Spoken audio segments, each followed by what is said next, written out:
All right, guys, welcome. We're going to try something again new today. So I'm going to put it on Edpuzzle. We'll see how it works out. But we're going to be talking about prednisone today. And prednisone is kind of one of those drugs that we usually don't give. It's not really a top shelf drug, but it's a drug that we usually give like in an ER, especially for swelling issues. Again, and the big thing is it's a steroid drug. And I want to stress that again, steroid drug. You might want to remember that one. So let's talk about prednisone just a little bit here. Again, it's a naturally occurring glucose steroid. And the big thing is it reduces inflammation. That's why we like to use it. So again, we got any type of swelling going on, especially airway swelling, we'll give this drug to help reduce that a little bit. And so again, it prevents the response, the inflammation response, and it also it modifies the body's response to certain immune situations. But it takes about an hour or two to actually onset, and then it lasts for around 30 to 36 hours. So once you take this drug, it lasts for a very long time. I will tell you that having personally used it, I can also tell you one of the biggest problems that we have with that drug is it shoots blood sugars through the roof.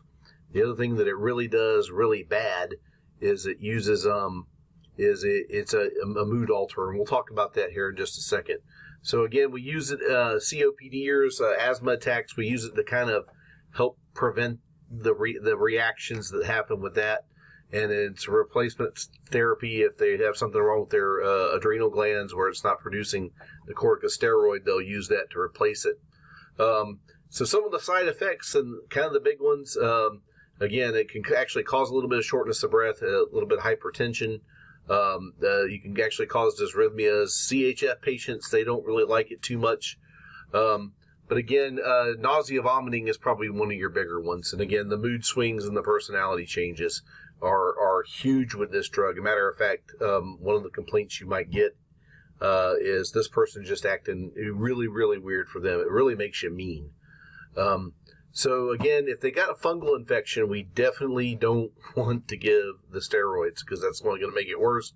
And again, if they've got a live virus, any type of live virus that you give this with, again, it's going to reduce the inflammation response, so it's going to cause different problems.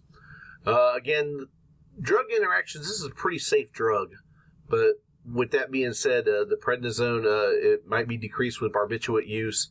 And again, if you have them on antifungals, low blood sugars may occur, but again, most of the time you actually get an increase in blood sugar when you take these things. And again, anticoagulants and aspirins, we got to be aware of the side effects because these medicines, they can increase or decrease those actions. The biggest one you get is a 50 milligram tablet, and we talked about that when we get to the dosing, because the dosing, again, is 50 milligrams by mouth. And for kids, we stay away from it, and usually this is given in an oral form. Now, in the EMS, usually when we're given a steroid, we usually go with the Solumedrol, Solucortef. But in this case, this is an oral medication that we give that with. And again, pregnancy class is again applied Class C pregnancy test. So again, it will cause the fetal membrane. It will cause a little bit of fetal damage with them. All right, well, that's the long and the skinny of the prednisone. Couple things you definitely want to remember for your test on this, and the two big ones is that prednisone is a steroid, and the other big one is it's 50 milligrams by mouth. That's what you want to remember. All right, good luck to you test, guys. I hope you guys enjoy this, and we will talk at you next time.